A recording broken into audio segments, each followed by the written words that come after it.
নাকি বড়া মেরে খুলে দেয় নেওয়ার ইচ্ছা আছে?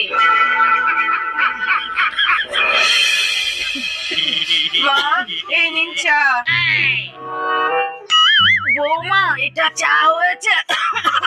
আমি যদি চা করতে পারতাম তাহলে দেখিয়ে দিতাম চা কিভাবে বানাতে হয়। দিদি শোন, রাজরানী। আরে রাখতো তো রাজরানী, ওই আশাতে থেকে থেকে আমার চুল পাকিয়ে ফেললাম।